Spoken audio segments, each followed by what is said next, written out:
একটি ঘন জঙ্গলে একটি ছোট্ট সাদা খরগোশ থাকত।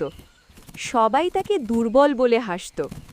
একদিন জঙ্গলে এক ভয়ঙ্কর সিংহ ঘোষণা দিল, প্রতিদিন একটি প্রাণী আমার খাবার হবে। সবাই ভয়ে কাঁপতে লাগল। সেদিন খরগোশের পালা এলো। খরগোশ দেরি করে সিংহের কাছে গেল। সিংহ রেগে গর্জন করল, এত দেরি কেন?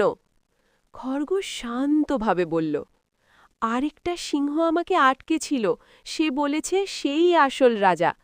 রেগে সিংহ বলল, কোথায় সে? খরগোশ তাকে একটি কুয়োর কাছে নিয়ে গেল। সিংহ কুয়োর জলে নিজের প্রতিচ্ছবি দেখে ভাবল, ওটাই সেই সিংহ। রাগে ঝাঁপ দিল কুয়োর ভিতর। আর এভাবেই ছোট্ট খরগোশ তার বুদ্ধি দিয়ে জঙ্গলকে বাঁচালো।